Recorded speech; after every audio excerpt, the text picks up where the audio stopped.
So hemp is part of the cannabis family. It's like you have two cousins. You have hemp, which is this boring cousin, just very nutritive, no psychedelic anything. And then you have marijuana. The happening right? cousin when you were on Shark Tank, what was that experience like? Shark Tank was insane. We were the first hemp brand on national TV. All this hustle, getting late nights, it's kind of over-celebrated. It's abused today. People kind of ignore importance of that energy which you always would want as you age. Prioritize what you need to do for the benefit of your family. So I just turned 42. I have two kids. They swim, they're advanced swimmers. They have seen me play a sport for the last 6 years. I lace up, they get ready by themselves. I lace up, they know. What is the biggest risk for you guys if tomorrow you had to shut down? It's all moving forward in terms of the regulations. So if you had asked me this question 3 years ago when we started, then I would have said, what if the government doesn't regulate this? But now each thing we're looking at progressing is moving forward. Few things that are really good with just the hemp seed. The omega-6 and omega-3 are in the perfect ratio. So it's anti-inflammatory. Again, it's very, very high in fiber. Then it's got all your amino acids. So how are you guys growing? We've grown 2x since last year. Companies like us have the first mover advantage because we came in earlier. So we've also had a lot more coverage. Discovery has, covered us.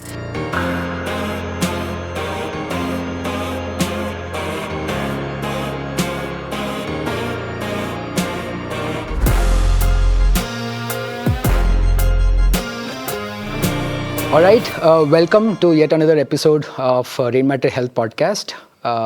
If you're new to this podcast, my name is Dilip. I'm the host of this podcast. This podcast is brought to you by Rainmatter Health. It's an initiative by Team Zerodha. It's a venture fund. We help and invest in startups building solutions in the health and wellness category. And this is a platform where we talk to entrepreneurs, innovators, builders, creators who are helping Indians stay healthy, eat right, and sleep well.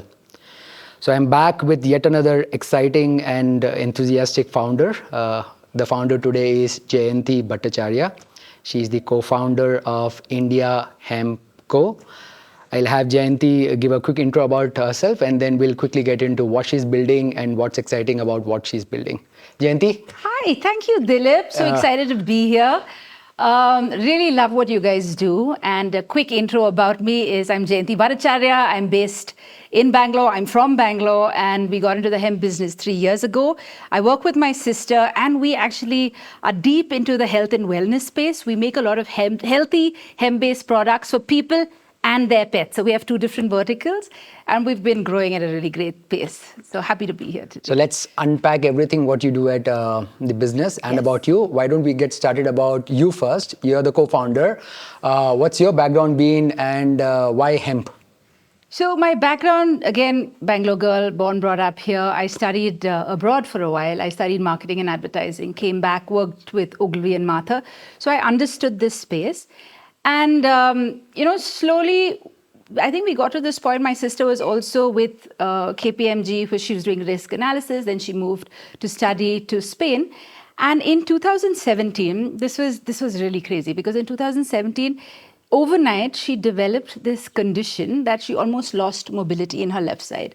So we were wondering what happened, and this is when she was in Spain, right? So family wasn't there, so we're like, what happened? She said, no, I'm okay, but you could tell that she wasn't. So I think she spent 6 to 8 months in Spain, going to different doctors, getting CT scans, getting MRIs, and nobody could tell, And I think the doctors kept giving her painkillers, which masked the pain, but it would come back. So I saw, and she's my younger sister, so I saw this transformation, right? Like somebody who's very outgoing, very sporty, just became a completely different person. So we said, listen, why don't you come back to India and let's see if we can do something here for you that'll help you. So she came and it was, I think, one of the saddest times because we couldn't help her. We did everything we could. And again, we've grown up with a lot of Ayurveda. We've grown up with a lot of homeopathy and a lot of natural medicines as well. But we just couldn't pinpoint what this was. And she was living with me at some point, and I realized that, she was finding it difficult to get dressed. She was finding it difficult to lift a bag.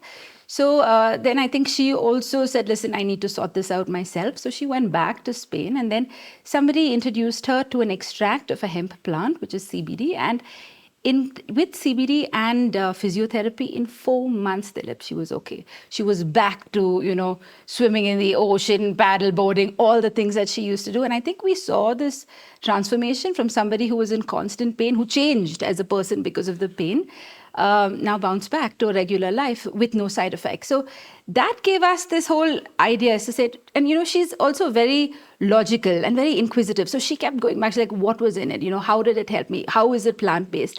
So when she kept sort of understanding this plant, she's like, it grows in India. Most of it grows here. So that's how we started our journey. And we worked with what regulations we had back then. So we worked with the seed, and then we started making multiple products. And the interesting thing is we started 3 months before the lockdown, right? So that was, again, another slightly strange time, because we've just launched. We've got beautiful packaging made out of recycled board and tin, and everything's in place. And 3 months after that, there's just a lockdown, right? So all these plans that we had with events, with offline stores, everything just came to a standstill. So what we did is, that's the point, there was a lot of silence, and people were looking around saying, what am I putting in my body? What am I discarding? What kind of packaging have I been using? And then there was this space that we just fell into, right? Like, we were, here's something healthy, here's something sustainable, this is where it comes from, there are no additives, no preservatives, and it's good for you, and it's good for the planet. So I think, in a weird way, that is when we grew to the brand that we are today. Excellent. When I chanced upon your brand, I was very excited, and you've told this story about Shalini, and I think it resonates a lot as founders, when founders kind of identify the problem statement first and then try to kind of solve it for scale and impact. That kind of speaks about the mission, what they're getting into. So I'm super excited to first know more about you and Shalini, and also spend much time in breaking down hemp as a category and product, because we know that that's a category which is just getting built, and there is possibly a lot of let's call it not a right set of information which is out there about the product itself, hemp, right? So when you and Shalini, two women founders, category hemp, which is not a very traditional hot and trending category, decides to go and start up, right? What were the foundational challenges which you may have encountered, which is, I'm sure, what I'm trying to get into is like women entrepreneurs, and I hate calling women entrepreneurs, because entrepreneurs are entrepreneurs, but for the sake of this conversation, when women entrepreneurs get out, it's just never easy, and we know this, right? But two women founders decide to start up in a category which itself is not well known or well established. What were the odds against you, and how did you both try to crack it and get to where you are today? So I think you're right about being women founders, and sometimes it's difficult. But for us, why this helped us, being two women founders in a category like hemp, was that it was a lot more trust. When women come forth, put themselves on every piece of communication, and stand for something like hemp, automatically there was a lot of trust. And this has come from people we don't know, saying that we buy your brand over the other brand because you're two women, and somehow that says that women are not going to shortchange us because of just who women are, right?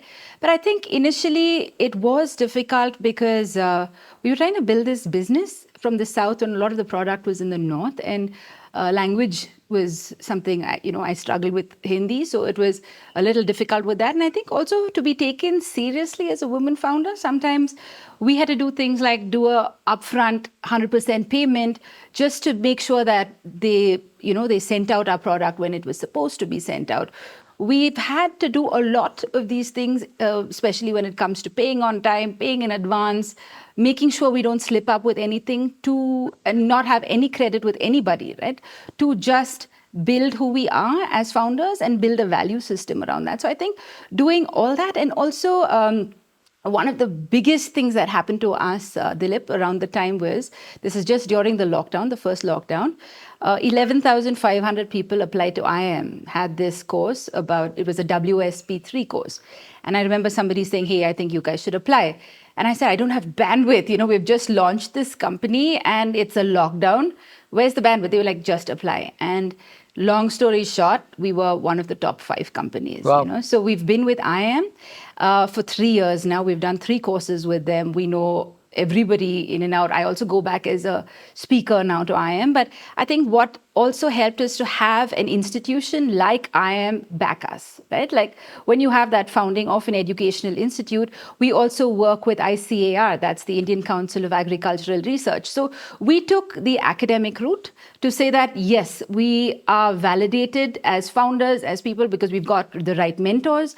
We understand business. If there are areas that we are struggling with, we have people we can ask. So we took that. Yes, it was a lot more work because I think we've just been studying parallelly to growing a business, but it did pay off. No, terrific. So I want to get into the optics of the product and the business. Let's get started on the product itself.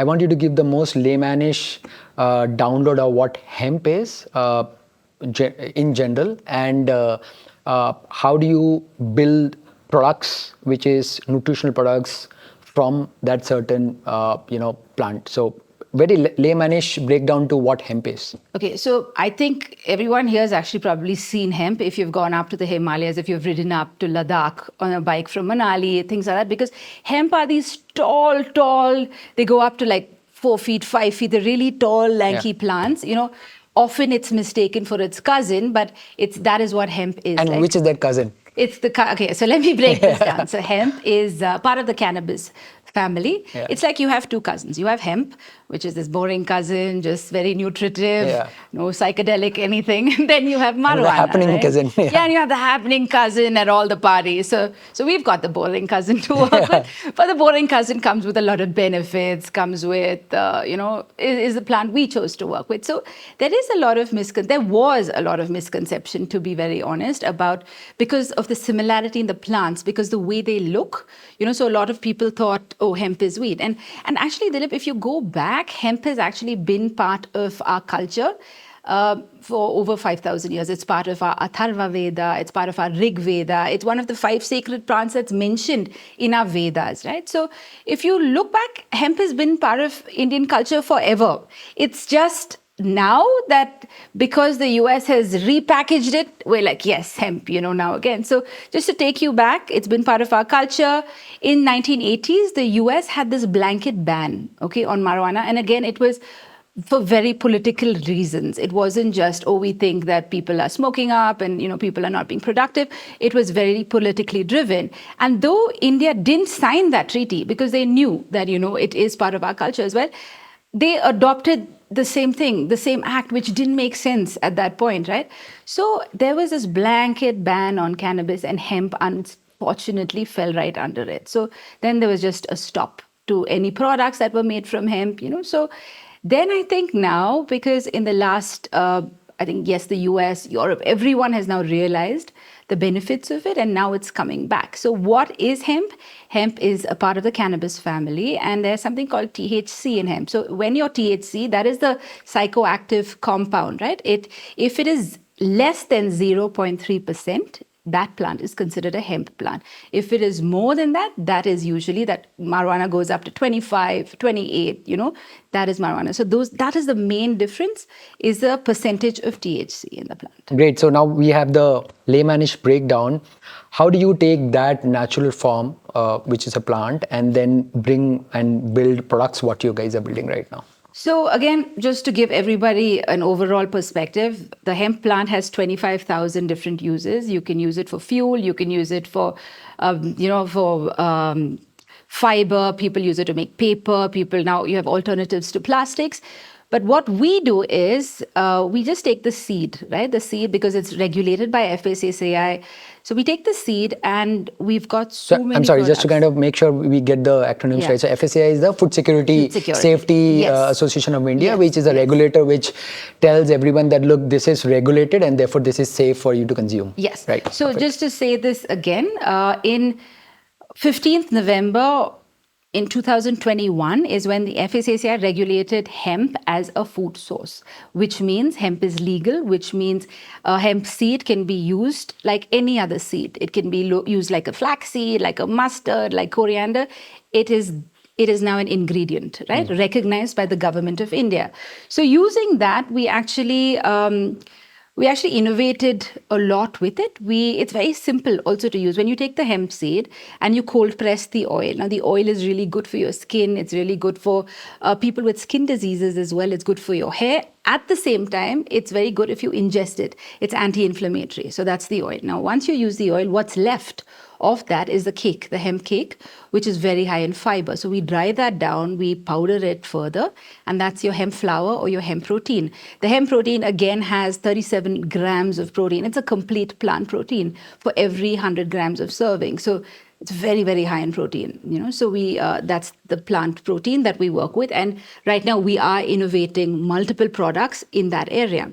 Now, another product that we have is the hemp heart, which is very simple. Again, the whole seed, you dehull it. You just shell it and you have the heart. Very easy to use. We always talk to people about using it in their everyday food, like just adding more nutrition to your food, So add it on your eggs, add it in your sambar, add it in your dosa atta, add it in your appam, just add it to what you have because it's also very tasty and it blends really well. So you can add it on your dal. So that's what we're trying to say is just value add. I've been doing it in my oats, overnight oats. Of course. It's got a lovely, lovely texture to it. Yeah, it's very pine nutty. It's soft. It's very delicate. It's very pretty to look at. So even if you have a smoothie and you do that, it'll impress anybody. Good for your Instagram pictures, though. It's perfect. With some avocado and pomegranate.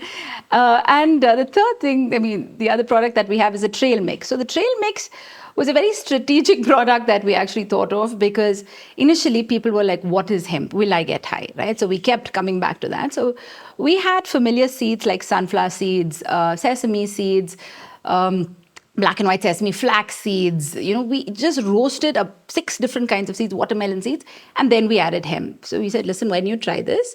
And then they're like, oh, yes, it's, then it broke it down. We said it is just another seed. That's all it is. But the beauty of this product, why it's also very popular, is because we roast it in Himalayan salt. So if you eat raw seeds, it's kind of bitter. So this is really nice to actually add over. A lot of cafes in Bangalore use this product because it's just you open and you drizzle it on your soups, on your salads, on chutneys, and it does well. No, this is fascinating. Like, I'd love to double click on the product SKUs, what you got. I just want to quickly jog back to the situation which Shalini had to go through, right? So what was Shalini's experience in terms of product consumption? What was she consuming which helped her get through that chronic pain? So back then we were completely unaware of hemp, right? So what she was using was CBD, which is an extract of the hemp, which is legalized in Spain, in Europe. So it's very, it's an OTC drug as well, right? So you have, exactly what you need and you use it in a pill form, not a tincture form. So it's almost like 2 in the morning, 2 in the evening, so, and then it was tapered down. So that is what she used. So it's a pure play pain management product. Yeah, but CBD can also be used for many other things. It's used for depression, it's used for sleep, it's used for many, many other things. And there's a lot of work that's happening around CBD in India at the moment, and internationally it is way ahead as well. And what's the landscape in India? Of course, there was a demarcation what you did between hemp and the marijuana. So for CBD products as such, what's the regulatory landscape? Is it legal? Is people consuming products? Is it available in the market? Okay, so this is where I think you'll have to pay close attention because in India our laws are a bit skewed. So as Ayurveda, from the Ayush department, they recognize the leaf of the hemp plant. They recognize that, they've used it, and they've said, So they've been using that in their own medicinal products. So it's always been a regular product by the Ayush department, right? But then you have the NDPS, you have the excise duty. Now, they have come in and said, we are putting this plant under the NDPS rule, but the leaves are exempted. So the CBD products that you see in the market are all extractions of the leaf. Again, it is still a little complicated in terms of, you have to deal with the excise department. The NDPS is always asking for stuff. So it will get regularized in the next couple of years for sure.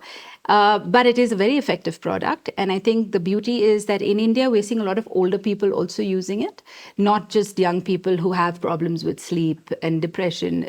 But there is a lot of research happening. Even the government is also involved with some research. So I think post-COVID, a lot of people also became very aware of plant-based medicines and knew that, not having side effects because of a medicine was a huge plus. So this is a pure plant-based medicine, and generally the hemp oil, the one we make, is used as a carrier oil to a CBD product.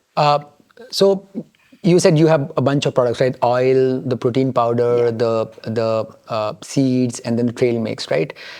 Take me back in terms of the playbook. What was the first product? How did you kind of decide that was the product? And what's the thought process inside the team, inside the company when you come out with a new product development? Like, how do you think through? Because this is again a category where we'll talk about the education part of it, but it's still a very early nascent category where the community is small but very tight, right? So how do you get that knowledge graph going inside to decide which is the product we want to build up, and then how do you build the process? But of course, first tell me what was the first product and how did you come out that as a... I think the first product that we came out with was the protein powder, because we knew protein. It was during COVID, everybody was like, we need more protein. There was this huge awareness. So we came out with 3. We came out with the protein, the trail mix, and the hearts. That was like the one set we had. The oil we did a little later. But coming to what else we've done and how we think we're market ready with those products. So say for the last year, we've come up with millet and hemp noodles. We've come up with a vermicelli. We've done chocolates. We've done bundi. We've done Bombay mixture. So we take these products out to these markets that we have. So we keep them for like 6 months and then understand what does well. Like instant noodles did really well because we had a similar thing that Maggie had, but it was completely natural, right? So people want easy to eat healthy food, and that's what we want to give them with no preservatives. So the thing is, Dilip, it takes us a while to get there because we're not using preservatives, right? And we don't want to compromise on packaging. We don't want to have everything in a suction Ziploc plastic thing. So there's a lot of R&D that we go through. There's a lot of our packaging is expensive. But it's a cost that we absorb because right now, for instance, we've tied up with a foundation called Diya Foundation, where they're taking our canisters. There are these girls with autism who are actually repurposing it and selling it, So there's a whole loop to this entire plan. There's a whole loop to our company as well, So because that's why we're so in sync with what's happening with hemp in the world, because we fit right in.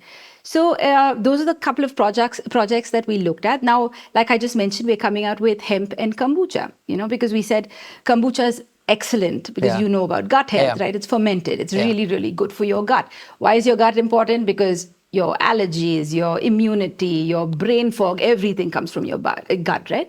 So we're coming up with the combination of hemp and kombucha. So that's the next product we're going to launch. So I think we do a lot of R&D. We also have two very, very effective and very, very senior people who help us with the food from Mysore and one from Bangalore. So we work in tandem with all of us to develop each product that we come with. Let's understand the back end of this. For all of this thing happen, you have the sourcing segment to it, and then of course you have the manufacturing segment. How's that set up for the company right now? So this is my pain point. The sourcing is my pain point because right now I have no direct connection with farmers, right? So what's happening again because of the distance, because just of the way the system is at the moment. So I have to buy... So is the sourcing, by the way, coming from Uttarakhand, which is the most... It comes from the north, Okay. It comes from the north. So what happens is I buy it in its different forms. Like I'll buy the oil because it's being processed there. Okay. So to crack that, what we did is, again, this was a connection through IM, which was really, really a sound connection. A couple of months ago, I went up to the hills and I met an NGO there that works with farmers in the Spiti Valley. So when you have farmers working in the hills, when you have NGOs working in the hills, it's very different because they understand that you can only work these couple of months because otherwise you're snowed in, and it's very indigenous, those plants. So we tied up with this NGO. We said, listen, we want to enable more women. We want to enable more, because a lot of the plucking of the hemp seeds that we use are done by women. But what they do is they sell it to somebody else who sells it to somebody else who sells it to somebody else. So now we want to just bring that loop much shorter. So we work with the NGO and we're going to set up small little plants because like I said, it's very easy to actually set up this machinery in the Mahila Mandaps. So this is a project that we're currently working on where they get the seeds, they process it, we buy it. So that's interesting because in some sense, there's multiple angles, right? There's, of course, that farm to fork kind of angle. You're directly getting it from the farmers, but also building an employment opportunity, Yeah. and then there's direct sustainability. You're cutting down the middlemen essentially, Exactly, right? exactly.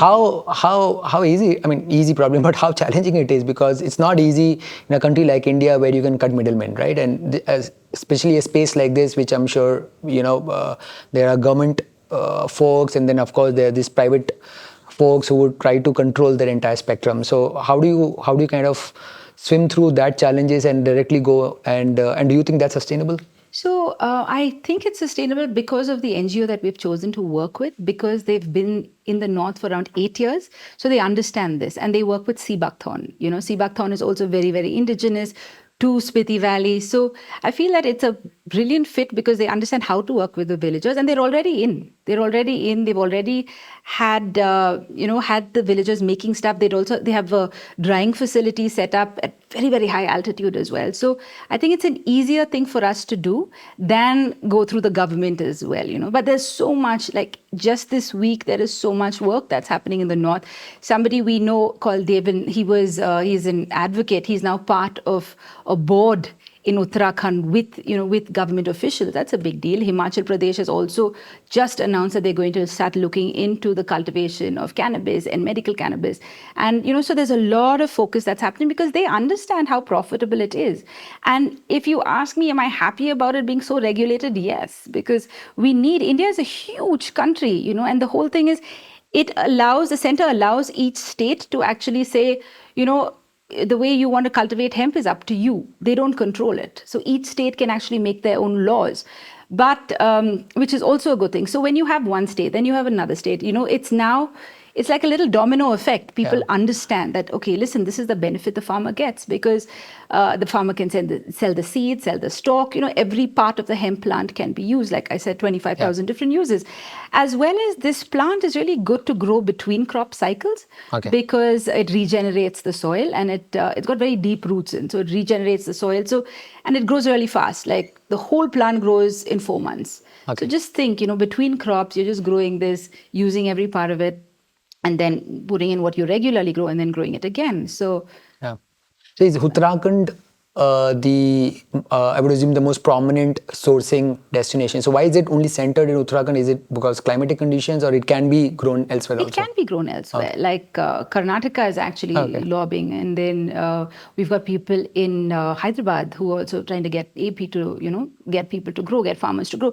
We have farmers coming up to us saying that I can grow it here. Will you buy? But then I have to say that, listen, your state doesn't allow it as yet. You have to wait, right? We've had farmers from Punjab. We've had, farmers from Orissa saying that we will grow for you, but it needs to be regulated. Or you mean to say the local state government has to regulate first, whether it's inside the agricultural playbook, and therefore you can go and procure it from it. So Uttarakhand has managed to do that well, and they did it first because, again, it's just a native crop. It grows wild anyway, right? So they've managed to regulate it, and I think Himachal is closely following because, again, distances, terrain, and a lot of the seeds, people who are now getting into cultivation of hemp, because now they want to encourage people cultivating it. So you buy the seeds from the government and you cultivate. Then anyone can cultivate. So the plantation or farming of hemp might not be a new phenomenon. It might have been there for, I don't know, maybe 10, 50 odd years, right?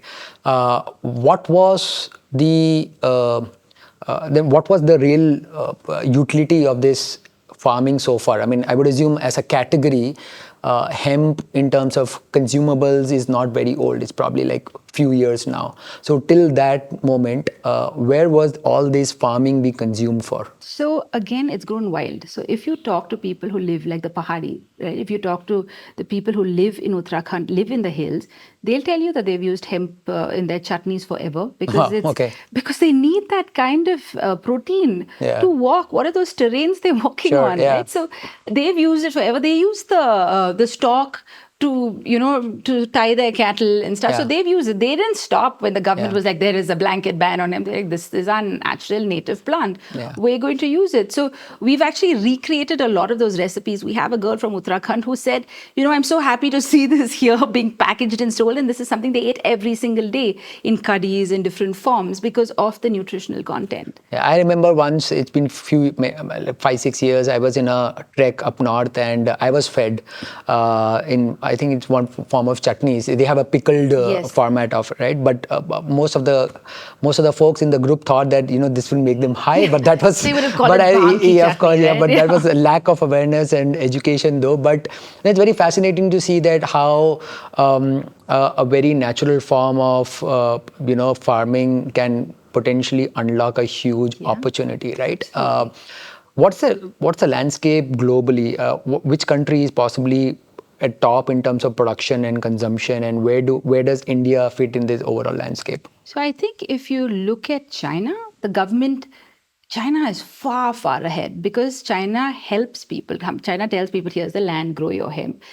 So if you look at China, the fabric that comes from hemp, it's highly superior because they've opened it up.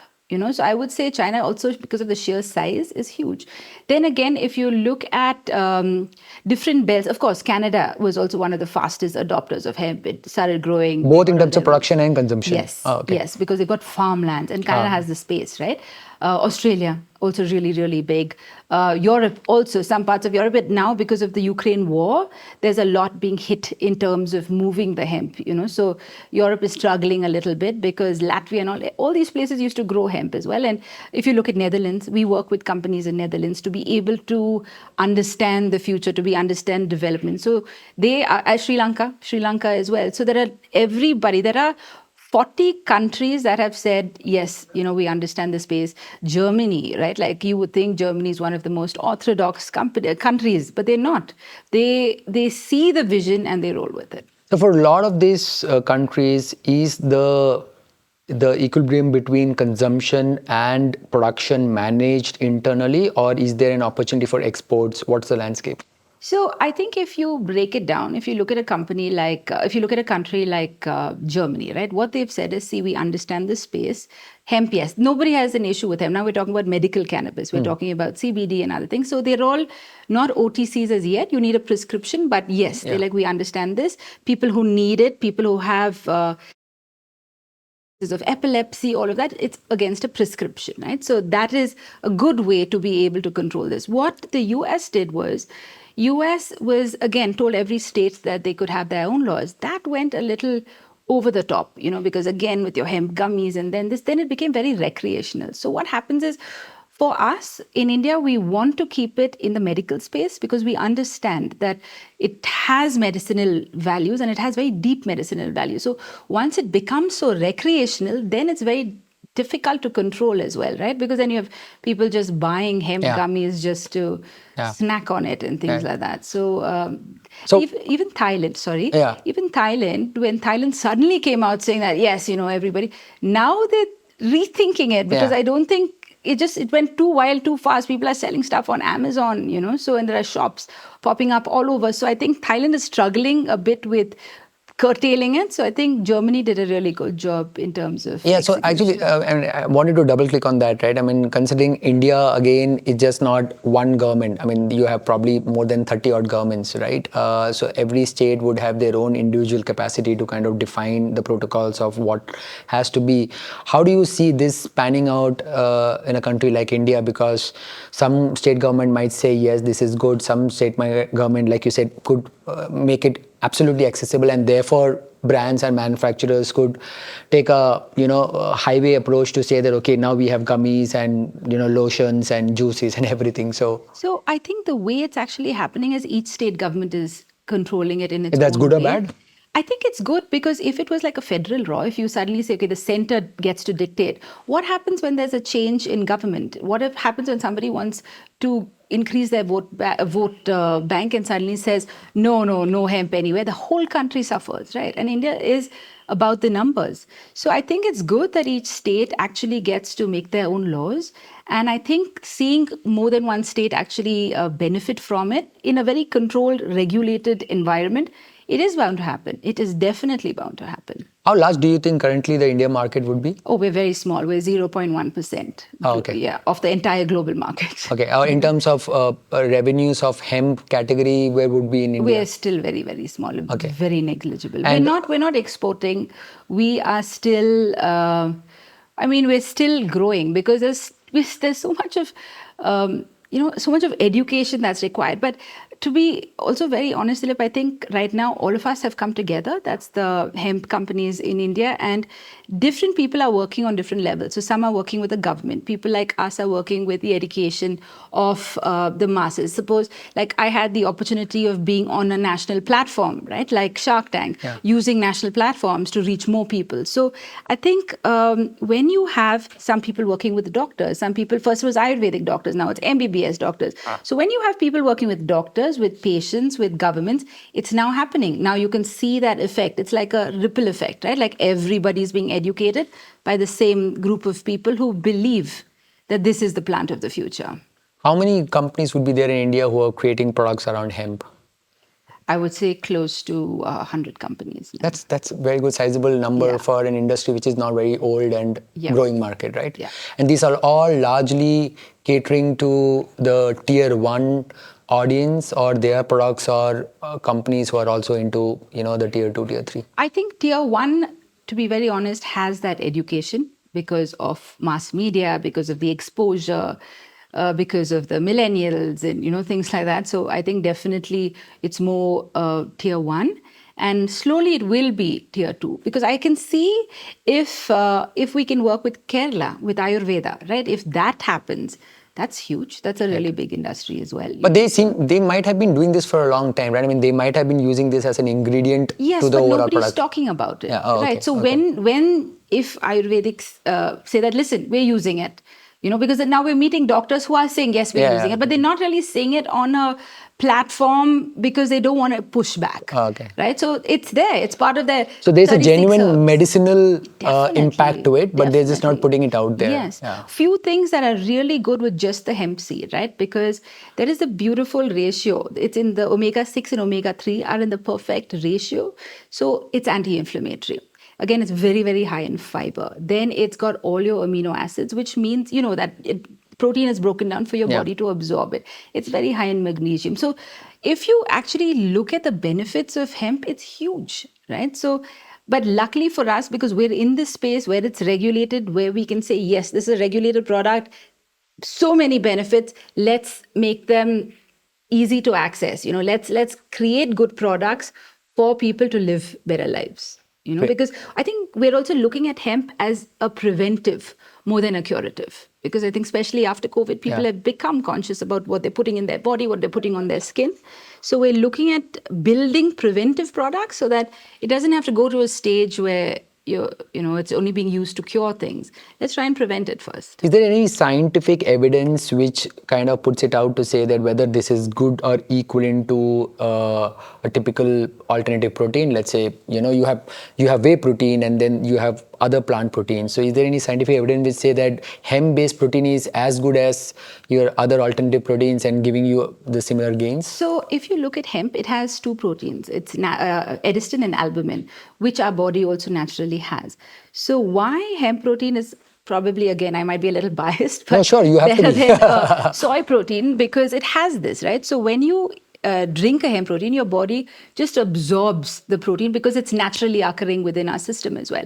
So I would say this is one of the biggest things. Again, whey, it's a huge debate. It's a huge debate. I've recently met people who have taken whey for years and now have developed an allergy, because again, it's a very, very debatable topic. And we are more in the plant-based area because also you look at the content in protein, it's 37 grams per 100 grams. So it's very, very high.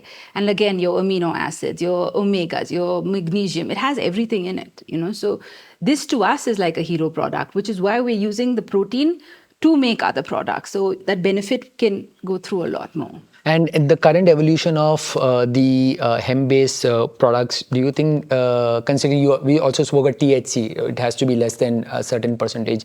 In the current generation products, are they okay for any age demography audience to consume it? Like, I mean, seniors or kids, or is it okay for a typical age category? So personally, to me, I think CBD products should always be prescribed by a doctor, right? Because if you start buying it over the counter or at these markets, you might not be able to use it effectively. So I think once you're prescribed, I think we're now seeing a lot of older people using it, for sure, people with arthritis, things like that, again, sleeping disorders. But I feel once it's prescribed, it will not be misused. Okay. And in terms of the other consumables, let's say trail mix or protein powders, Yeah, that is fine. That it we can be generally across have. to any age Absolutely, category. yeah. We've got kids from the age of 2. Wow. We've got like kids who have a problem with getting enough protein, right? So what they do, their parents, in their khichdi, they add this because it mixes so well. So I think we've also had a lot of foreigners adopt this much faster because they... Why is that? Because it's already in their countries, right? Okay. If you look at England, if you look at Canada, they're already there. And they've come in, they're like, yes, this is what we need. We've been using this.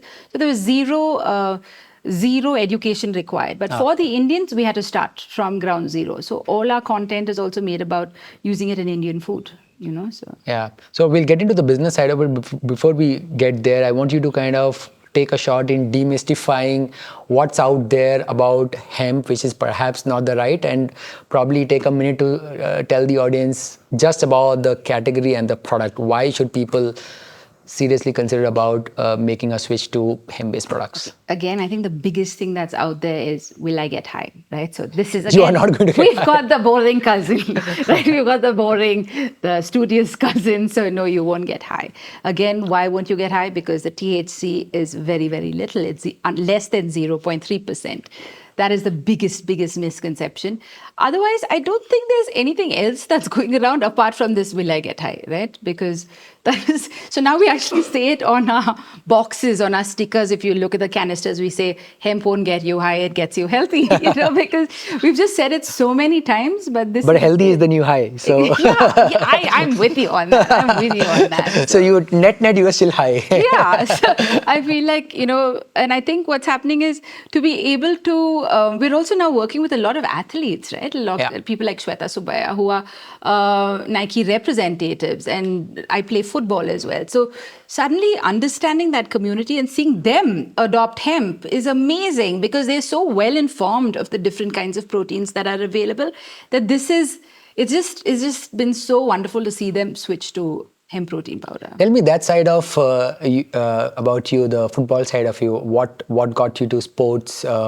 What's your go-to sport, and what's your mental framework in founders staying fit?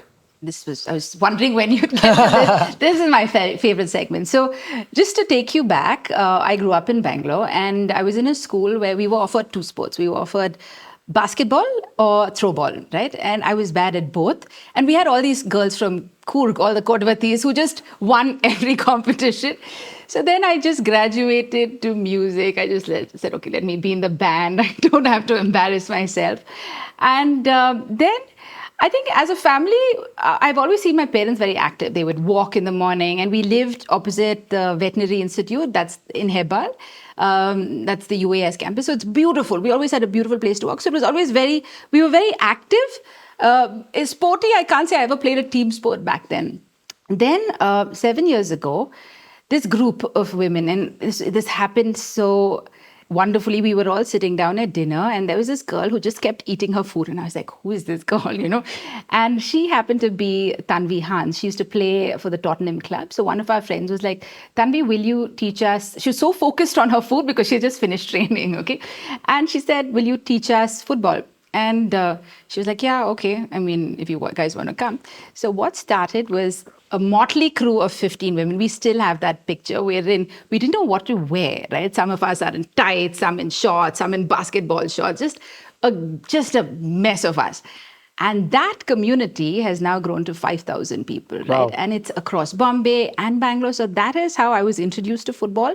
I always loved it, but I was never given an opportunity to play it. It's not like how you have turfs on roofs and, any small thing has a 5-a-side field now. So we didn't have bathrooms back then, right? Yeah. So there was just no opportunity for women in sports. So what Sisters in Sweat, I think, has created, they've understood this space. Why are women falling off with sports? Why has fitness become secondary for women? So, and it's so interesting, Dilip, because there were so many things that we didn't have that gradually we all just moved away from sports and couldn't come back. Yeah. So that's how we started Sisters in Sweat, and now Sisters in Sweat has rugby, that's also something I'm very good at. Yeah. So rugby, swimming, basketball, dance, they're getting into yoga, they're getting into martial arts.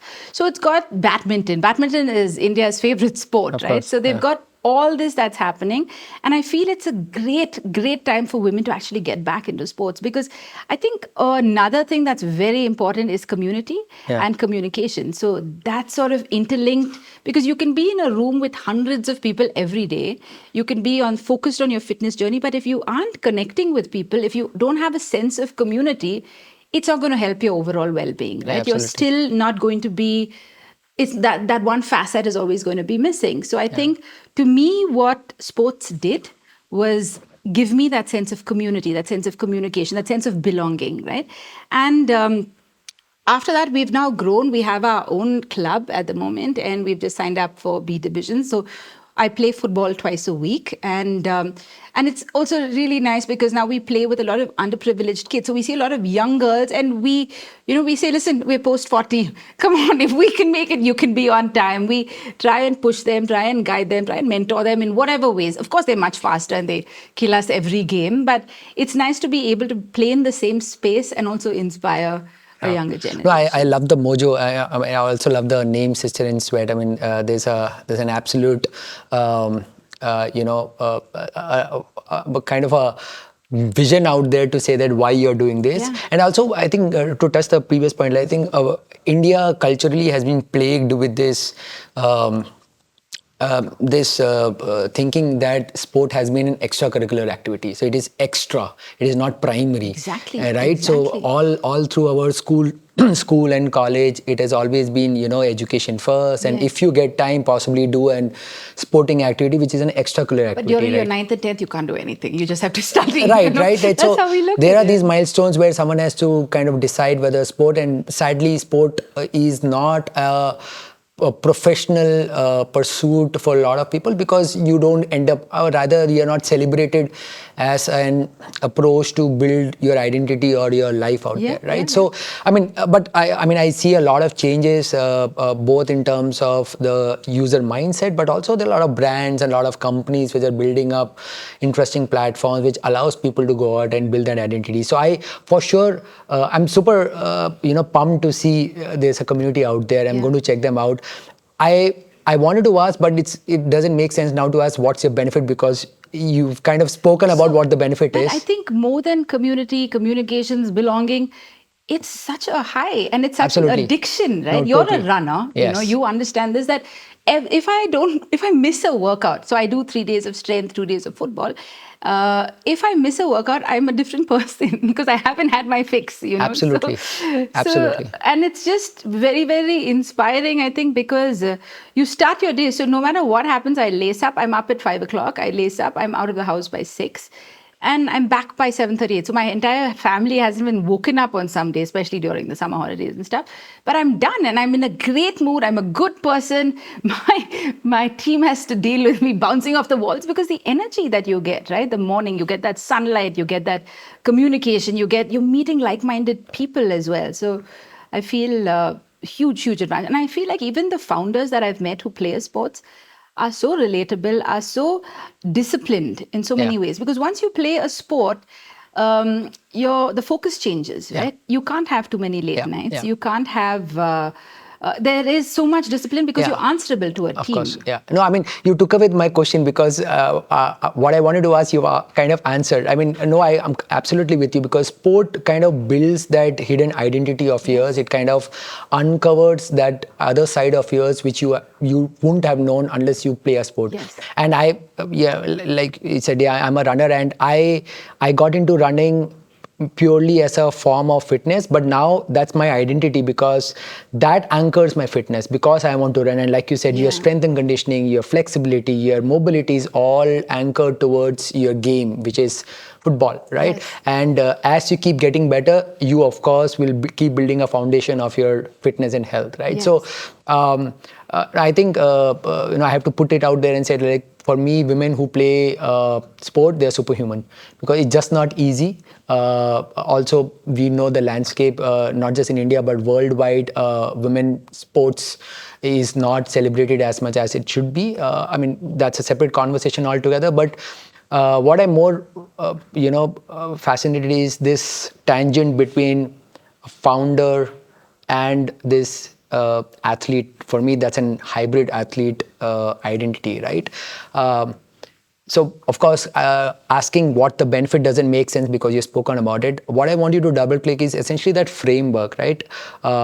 When you go and talk to people, and let's call it, in the startup world, all this hustle, getting late nights, it's kind of over celebrated. It's abused today, right? People kind of ignore that importance of that energy which you always would want as you age. Nothing bad about aging, but you have to stay put for the long game, right? Whether it's playing a sport or being an entrepreneurship, right? What is that, if you had to put it out there as someone who is juggling both fairly well, to entrepreneurs or people who are sitting at the fringe right now thinking, can I play a sport? I am a woman of X age, or I have a kid at home. What are the 2 or 3 practical inputs you would want to say? Since we're having a very honest conversation, so I just turned 42. I have 2 kids. I have an 11-year-old and an 8-year-old. They swim, they're advanced swimmers. So I'm at their swimming academy at 9 to 10 in the morning during the holidays. But they have seen me play a sport for the last 6 years, right? They've seen me play the sport. I lace up, they get ready by themselves. I lace up, they know, yes, she's got her sport to play. And you can't be like, where is my jacket? No, that's your thing, because that's how it begins. That's how you form your identity. You prioritize what you need to do for the benefit of your family. So I have 2 kids who are looking at me playing a sport the same way I grew up looking at active parents. These are huge advantages, that the fact that my parents are still so active is because of what they started, right? So I think as founders, as women, I don't think it's an option anymore, to be very honest. Like, if you want to lead a life that is going to be meaningful, I'm not even saying long, I'm just saying to be healthy, to still travel, to sleep well, to be there for your kids, to be just an active person, you don't have a choice. Especially, it's almost like when you turn 40, God rings a bell. Yes, And of course. he's like, I just turned a couple of months back, so so you so see I'm in the club. You see that, Yes. right? Like, it's something happens when you turn 40. You 20, you rage, right? 20, you're invincible. Nothing happens. Yeah. Right? Like, everything just goes. You're like, yeah, one workout, whatever. 30s, you're a little more trying to figure yourself. But I feel 40s has given me so much clarity. So I love meeting people through work, and sometimes because of a lot of events that happens through the week, I do meet people. But then there's so much energy that's spent in that. On a Friday night, I don't want to go out. I'd rather go play a sport on Saturday, because that's my thing. That's what gives me energy, right? So I think there has definitely been a shift, because a lot of my energy is spent in doing this, which is also important, in meeting people at work, but then there's such an energy exchange. Where is my quiet space, right? So I think in the 40s, I've realized that I need to have more me time to be able to prioritize my health, my family, my work.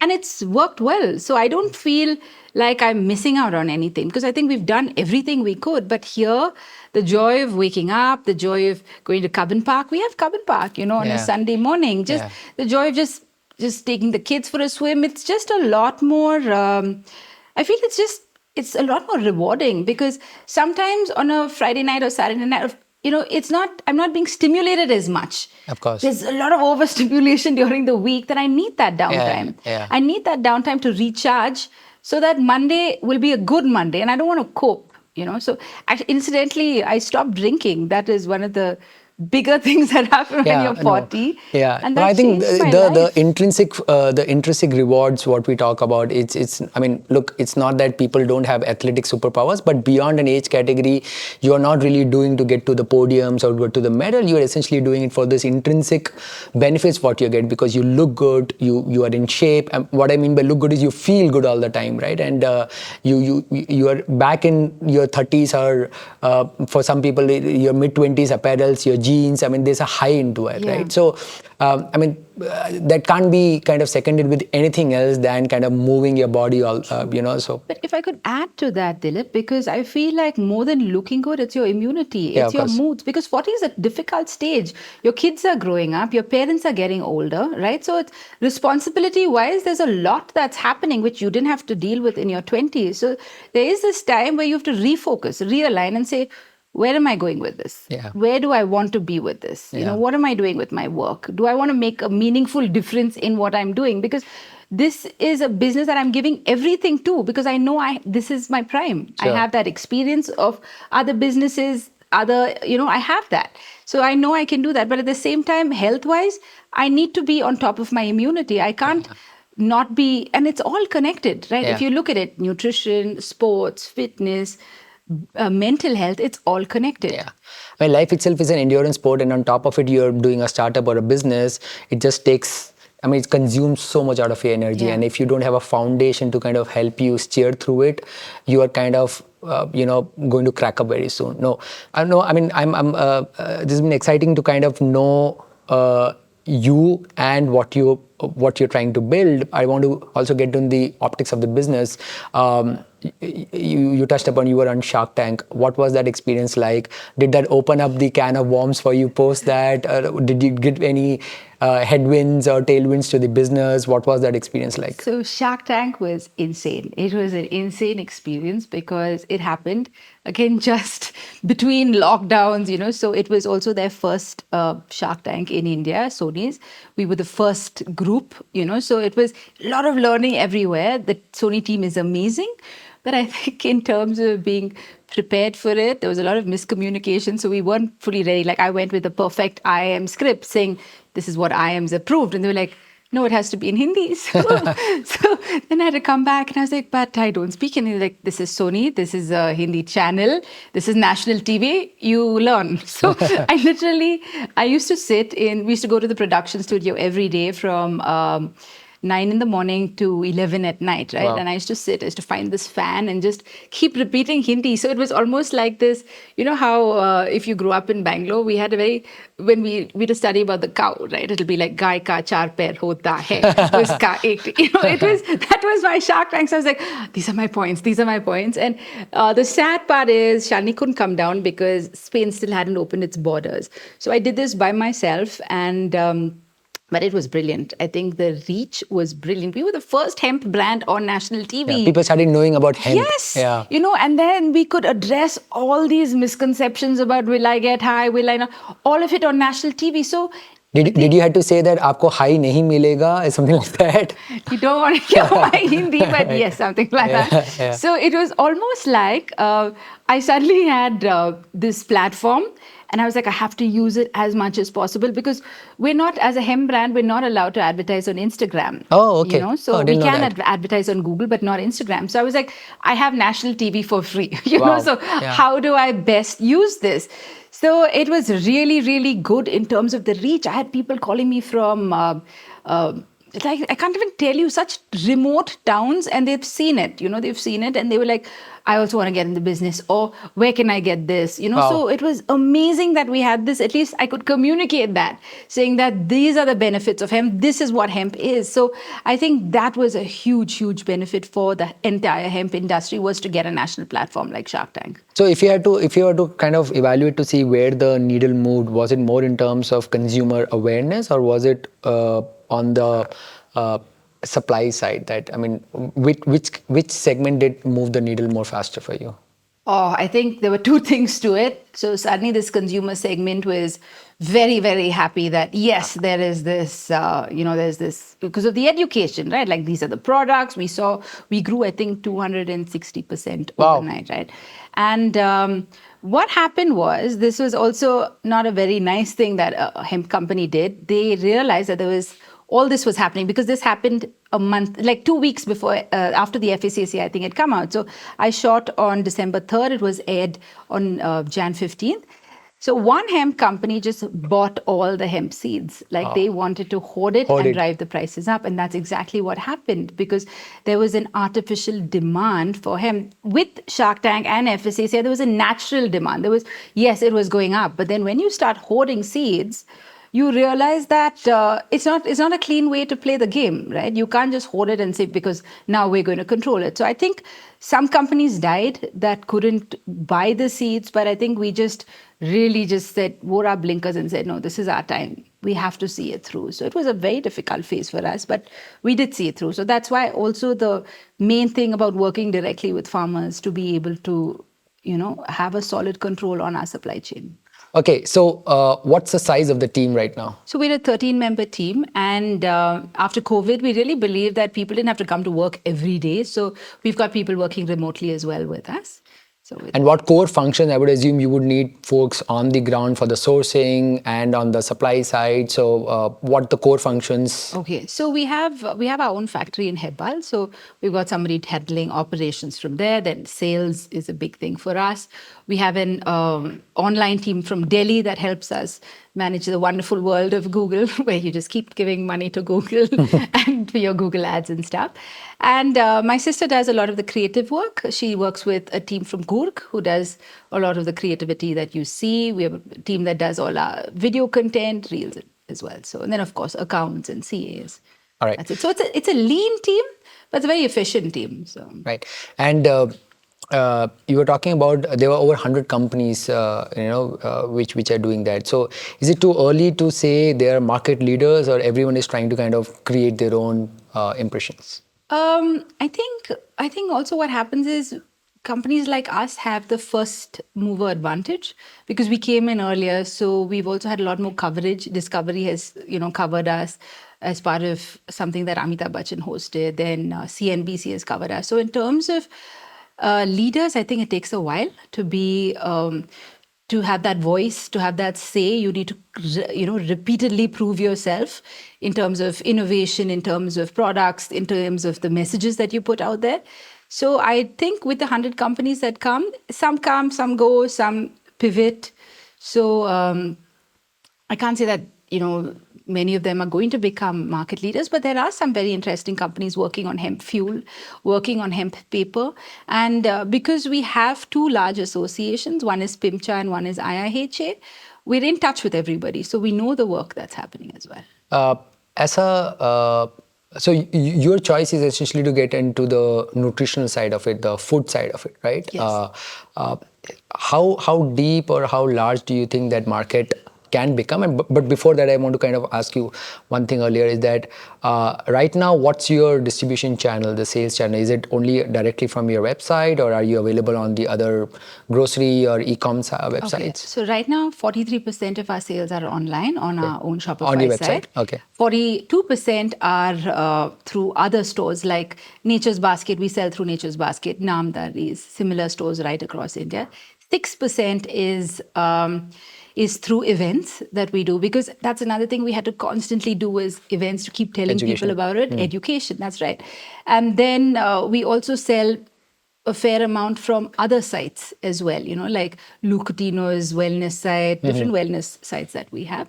And we have a percentage of our B2B, like we work with Araku, we work with Copper and Cloves, really good, clean Maribi Wellness. All these are really good places that buy hemp seeds because they understand the market for them, and they understand the depth of information. Like they really understand what hemp can add to their food. So yeah, you were talking about like Instagram doesn't allow you to put ads on it. So as it is, there is a lack of education in Yes. the category, right? When you have that as another constraint, how do you kind of go out and build this category and build that education out to the mass market, especially in a category which is not a vanity product, it's a nutritional product. There is a medical benefit to it. What are things which has worked for you? And I also want to touch point what are things which didn't work for you. So we work a lot with doctors, and nutritionists, because I feel like if it comes from a doctor, people take it a lot more seriously, right? It can be an older person who might already say, oh, what is hemp? I don't know. But as soon as your doctor says, I want you to add 1 tablespoon of hemp hearts in your sambar, right? We work with a lot of endocrinologists because like Dr. Abhijit Bograj is one of Bangalore's best. So what we did is we also had this sample size of people where we said, let's try out and see if hemp can actually help with diabetes, and it can. So we've worked with that as well. So some of the hemp snacks, like the hemp cookies and the hemp noodles, we introduced it to people who were his patients, and he has an app called 7 Sugars, which measures a lot like your Ultra Human, right? The so which sensor. which measures the spike. So we saw that a large percentage of, we had a sample size of 50. So we saw a large percent, I think 73%. the sugars didn't spike. Because as a doctor, they explain that with a lot of people with diabetes, it's between that 4 to 6 o'clock in the evening where people are just completely off their food. They're eating salty biscuits, sugary snacks. So so even the snacks that we're developing now, we're developing keeping that in mind, that if you have a diabetic mother, can you give her something that would help her diabetes, which is still tasty? So that's where we go. That's where we go with the R&D. Is it something that we can pitch to nutritionists saying that, listen, if there's somebody with diabetes, this is a perfect product for them, right? So this approach, this go-to-market approach, was it a blessing in disguise because you didn't had that window of going and advertising it on social media, or was it natural for you to kind of choose this as an approach? I think it just made us work harder, Dilip, because when you don't have, like right now, everybody's on social media. Right now, if you and I talk about a brand, you go back, you'll have an ad on social media, right? Yes. Like we've seen that happen multiple times, especially now. So I think the fact that we weren't allowed to do that made us all a lot more creative, right? Also made us as a brand, as India Hemp & Co, go deep into food, because that is how you can directly connect with people. When you're selling good food, when you're standing there and saying that, listen, this would be really good. This is a great protein powder for your father because it's got calcium, it's got this in it. So I think we wanted to be that brand that helped people directly through this as well. Yeah, so getting onboarded to platforms like the e-commerce grocery stores, right? Did that help getting to that audience, and was it a recent phenomena? Was they waiting for the regulations to get through, or were there any pushback on their part not to get you on board earlier? So again, it depends, because we had started just before pandemic. So initially we weren't in too many stores. We were probably in a couple in Bangalore. So even to get that was very difficult, because people didn't know about hemp. People didn't understand the concept. So unless the owner or the founder knew about it, was very difficult to onboard, right? But I think what happened is, after FSSAI, that's November 15th, 2021. Then you have a certificate. Yeah. You're like, see, this is This is the what you're government saying. says I Yeah. can sell this on your Yeah. site. So that was actually great. So that was much faster to get onboarded. But with hemp, it's been a very slow, organic growth, because you're not allowed to just get followers by putting out mass. So we create very, very informative content. That's what we realized helps us as a brand. When you're not allowed to advertise, you need to create something that will value add, and which if you see it, you will probably share it with somebody else. Right. So we've worked on that a lot. Tell me a few approaches which you tried but it didn't work for you, or rather backfired in terms of your go-to-market. Approaches that we tried that backfired.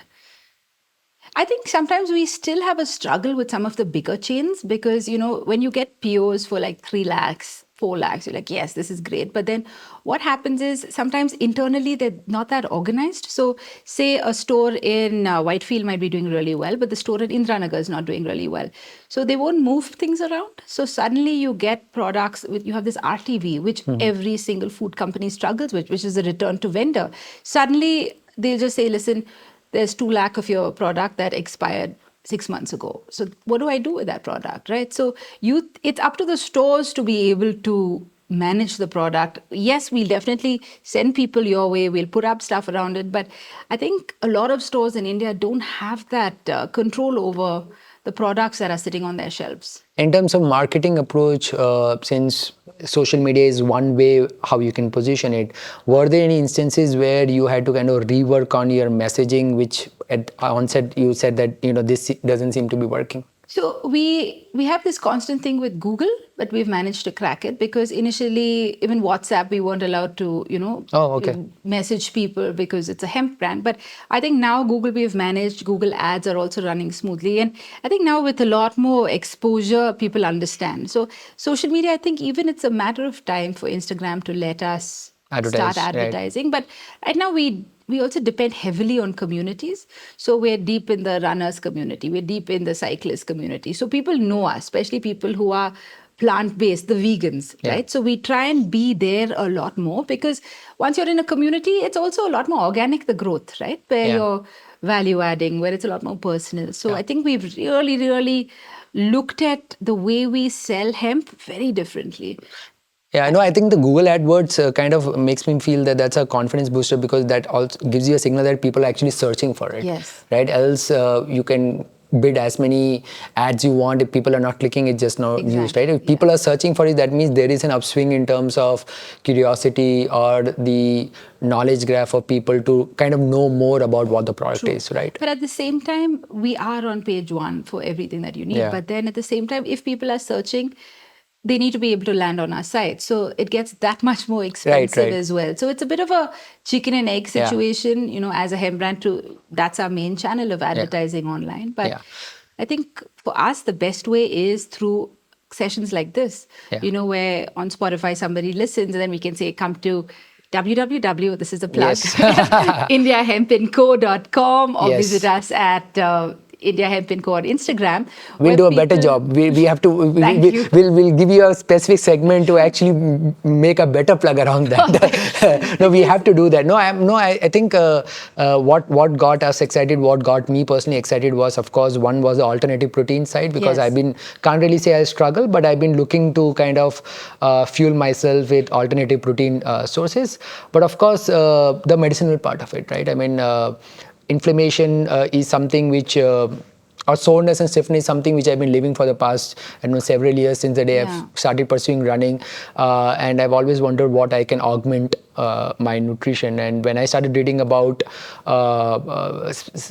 research around hemp-based products, I could see some signs which could possibly help me get through those challenges. And I'm still early, though, I have to put it out there, but I'm very excited about the space. And I think more and more, and that's the idea why we are doing this podcast, is to create this platform where creators and builders like you can come on board and let the world know about why you're doing it and what you're doing it, because that becomes, look, large FMCG consumer companies has a different approach to do it, but it just the gritty folks like you who need a very different window to tell the world what you're doing, right? We really appreciate it, because it's, at these very intimate sessions where you talk about what you're doing, the word gets out to the right people as well. Yes. So this is the kind of support we need.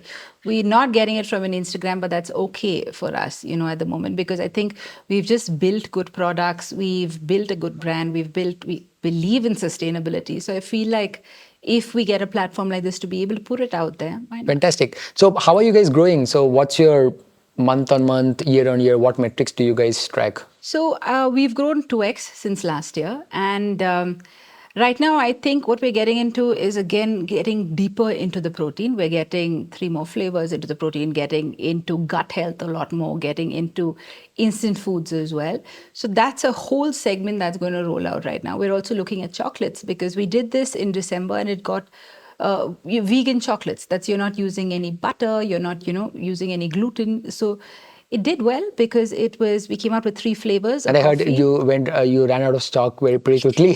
We did, because a lot of what we do it in a small batch of maybe 300 bars or 500 bars. And we want to see what works, So we did a banana chocolate, which worked really well.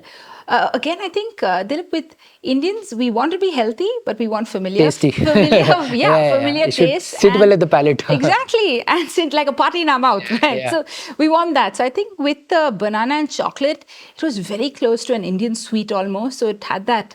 People were like, yeah, we love this, or the coffee the coffee drinkers loved it. So the orange was very different. So we used our products, but we used the hemp oil in all of it. So it gave it that depth, and it gave it, you need that wholesome feeling. When you're not using butter, you need that. So I think the hemp oil managed to take it along.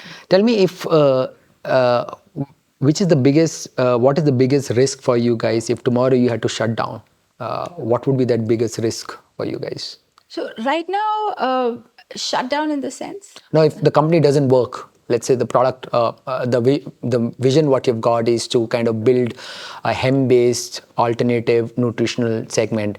If this doesn't work out tomorrow, right? What is that biggest risk which is out there, which possibly can cause you get to that endpoint?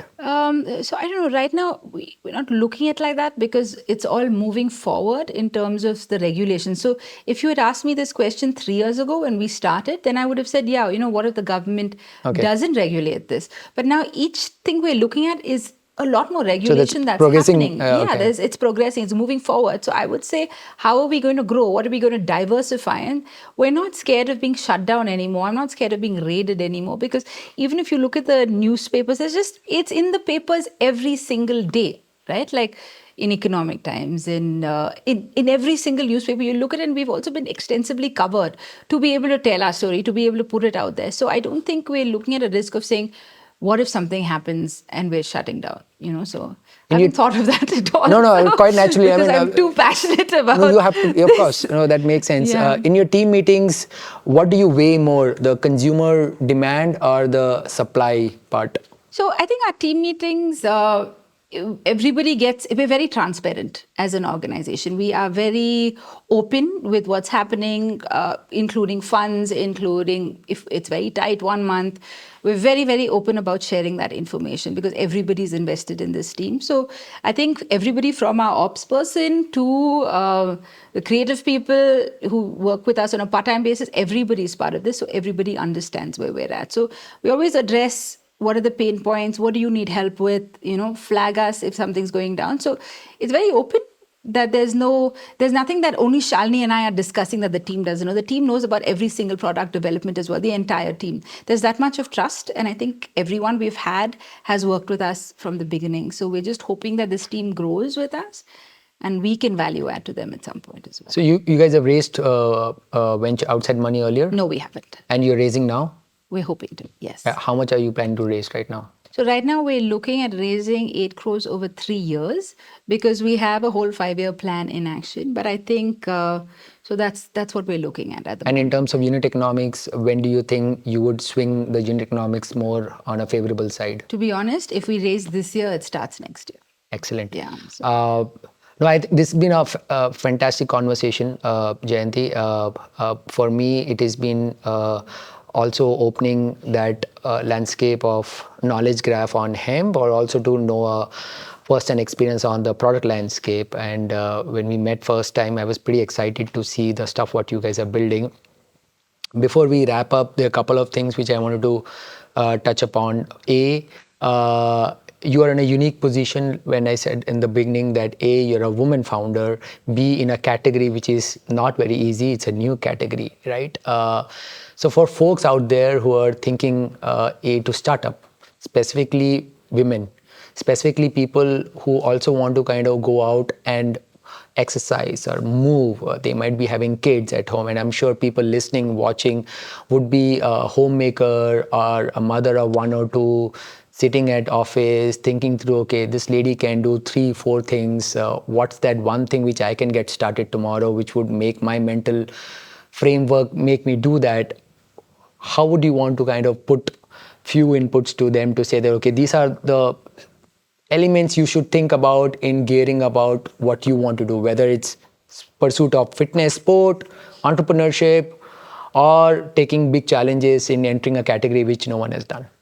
That's a very loaded question. Yes, I want you to take time to unload it. Where to start, right? So I'm just going to give you my personal journey on how my day works, right? So I would say try and wake up before everybody else, because it works really well. And one thing that has worked phenomenally for me is meditation, because I get 15 minutes, that's all you need, 15 minutes of your time where you're just, focused on your mind and your well-being, because I think as women, we take on a lot.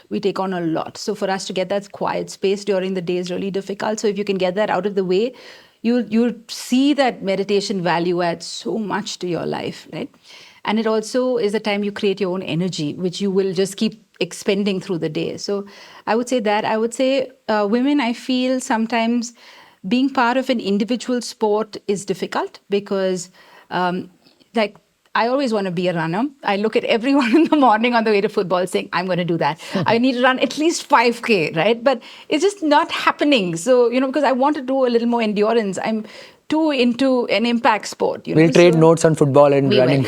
So I would say join a community of like-minded women, which is why Sisters in Sweat is amazing for people in Bangalore and Bombay, because uh, they have different sports, and you meet people at different levels. You meet people who've never kicked a football in their lives. You meet people who've come back from training abroad. So there's so much of value addition, and it's also you meet very positive, very like-minded people. So I think sometimes in life it's okay to let go of people holding you back, even as women, where you don't always have to have the same set of friends. It's okay to evolve. It's okay to bring in fresher people who help your mental health and who will, who will say, listen, you said you're coming out for the session, come, so you become answerable to people as well. So I think that's a huge plus. It really worked for me to be able to identify positive, good people who would want to see me grow as an individual as well. And I think join an incubator. If you want to start a business, join an incubator like in I am. There are so many that's happening in India, but why I am is very close to heart is also because they handhold you through it all. And if there are any gaps in your knowledge, and there are always these little funds that they have going, which is also what has kept us going, right? We've not been funded, but it's always I am had this. If you do well at this, you get this. If you do well at this, you get a Kotak sponsor something, ICI sponsor something. And we've got each one because we've just worked so hard to be able to sustain our business. I was like, we need to get that. We need to be on top of it. So I think incubators also is a great place for you to meet like-minded people, to be driven by women who are doing great work, right? And you also, again, that's another kind of community that just happens, and you'll see how supportive that can be as well. I think also, if you're the sole member who's in charge of all the food in the family, start with your kids. Just knock off all the snacks. Start getting them to eat healthy. Buy things that just add nutrition to your daily food, right? So once you start with clean eating, you'll just see how beautiful everything falls into place. Everything falls into place because your gut is great, your mind is healthy, you have more energy, nobody's falling sick. So these are important things to do, because as a woman, as you get older, you have a lot more responsibility. So if you can cut a few things out, and another thing that I learned was just eat the rainbow. Look at your plate full of different colors, and, small things like try and get your family to eat 30 different kinds of plants. It can be nuts, it can be grains, it can be pulses, anything. Try 30 different plants. So these are small hacks that you can try to do to get your family to eat more healthy. You can be like, make it a game, ask your kids to recommend stuff. So that is one of the things. And I also think instead of saying, what am I going to cut out of my life? What am I going to try and figure out what you're going to bring on? How are you going to value add what you're actually bringing on in terms of getting, in terms of saying, okay, fine, I'm not going to be eating this. Find out what more can you bring onto your plate instead of, because I think in our mind, if we keep saying, I can't, I won't, I'm sacrificing so much, it's going to come out somewhere else, So I feel be at peace at some point. So if you do this meditation, start eating a little healthy, get out and, exercise with a group of people, you will see a certain shift. And you're also setting a different course for your child. Your children are going to look at you in, even if you have a weight problem, your kids are going to look at you, make the effort of lacing up. So I think you teach a lot to children by just doing what you can do, and you become you sort of mentor them without saying anything, right? Without saying, I think you should play a sport, I think you should do, but they're like, yes, my mother wakes up, she does this and this, but she still goes and plays the sport, or she still goes to office. I feel those are the few things that we can do. Yeah, there are more than few. I mean, I was taking mental notes. I like the analogy of don't cut from life, add more to life. Yeah. That's phenomenal, Jayanti. And tell me, how many numbers have you blocked on your phone for people who have called you to say, do I get stuff to get high? Oh, I must tell you about this, Dilip, since you asked, because during the first lockdown, I had all these calls. Three months in, we've just got word of mouth and then I remember a lot of Bangalore boys calling, and one of the conversations was at 8 in the evening, and this guy was like, is this Jayanti from India Hemp? I said, yeah. He's like, yeah, I'd like to buy some. I said, hemp? I said, yeah, sure. He's like, can I come now? I was like, what? I said, no, you have to order it online. Do I have to give you my details? I said, yes, you have to give us your details. Why can't I come down the road? And then I said, 1 minute. What do you think I'm selling? So then he's like, are you selling weed? I was like, no, I'm not. I'm not. So, Yeah, no, I would imagine for a category which is still kind of swimming through the mind spaces of understanding and building that level of knowledge, right? So there would be, a lot of these happenings where people will call up or yeah, message yeah, you on yeah, yeah, WhatsApp and yeah. say, do I get stuff or not? Yeah. Right? But I think also talking about blocking people, there's another thing that I've realized. Like as you in your 40s, as you just turned 40, you'll realize you don't want any toxicity around you. Yeah. You know, so even if it's people, slowly you move into energies. You understand people Yeah. with good energies. You understand people who. Take a lot of your energy. I think, I don't know if this is wisdom in the 40s that just gets missed out, but I'm feeling it, you know. So Yeah. I feel like I keep away from people who I can't, who I find like have conflicting energies with me. You don't engage because you don't have that bandwidth to Yeah. engage, right? So these are small things that I feel that helps you as a person. It's not only about toxic chemicals and toxic this and what you're using, it's toxic people as well, Absolutely. right? So Absolutely. how do you maintain your mental health? As you grow older, as life becomes more difficult, it's about first being able to say, okay, this is what I need, this works, this doesn't work, this is what I'm going to bring up, this is what I'm going to bring down. It's just a little bit of balance. Yeah. And then you get into cruise control. Yeah, I think for folks who get those elements right, and maybe because partly you're an athlete, partly you're an entrepreneur, not partly, but there are different facets of your identity. You're an athlete, you're an entrepreneur, you're a mother, you're juggling all of that. I think that understanding of knowing what you don't want is more kind of more valuable to than saying what you want, right? I mean, I've started knowing, kind of believing in this philosophy that it's important for me to know what I don't want in life than to know, I still don't know a lot what I want in life at this age. My dad still says that how odd it is, like you are at 40 and you still don't know what you would, what only you, 40. yeah. No, but it's okay. But I know few things which I don't want in life. So life is a round of elimination, right? You keep eliminating and eventually you probably figure it out. Yeah. And you also don't know, also you don't want to know what you know because you still have many years to be on the planet, right? It's not like how the 50s was looked at, like this is it, you're going to have a hip surgery. It's not like that. The Yes. 50s is people are starting new businesses, people course. are traveling the world, people are starting new lives, you know. So I feel it's also important for us to take care of ourselves now, because you know that 40s is when people die of the most heart attacks, especially men, right? So I think it's important for us to take stock and say that what are we going to do to, one, safeguard our family so that you're around for the next couple of years. How am I going to be better role models to the family? How am I going to also inspire?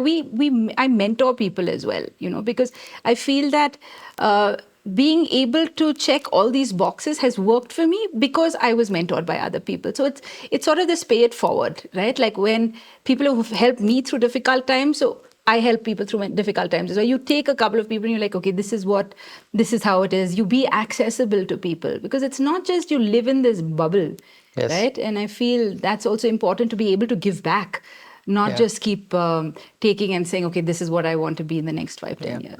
No, I'm super excited, Jayanti, for you and the team. But before we wrap up, I want to give that entire plug to you to plug in and tell the world where they should reach out for the good reasons. So for the consumers who want to try out the product, for the investors who want to reach out to you and write the check,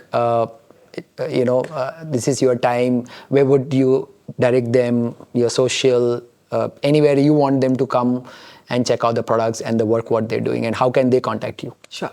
Thank you for that. So you can actually buy directly from us on www.indiahempandco.com. If you want to get in touch with me directly, I'm very active on LinkedIn, as you know. And again, our Instagram is @IndiaHempandCo. So those are the three areas that you can get in touch, and you'll hear back in the next 5-10 minutes. I mean, on a good day, but it's indiahempandco.com. Yeah, if it's not in 10 minutes, she probably is playing soccer, so you should wait out. She'll come back tired and she'll respond. But Jayanti, this has been super fun. Pleasure knowing you and the work you and Shalini have been doing. Good luck to you and the entire team. I think it takes a lot to kind of build a product in a category where you have to first educate. I've spent considerable time of my life in startups, and I do one thing which I realized is that education is one thing, and building business on top of education, that is educating masses, is a huge challenge. So Good luck to you and the entire team. I hope the sales goes 10x, fundraise comes very quickly, and good luck for Sisters in Sweat, the club.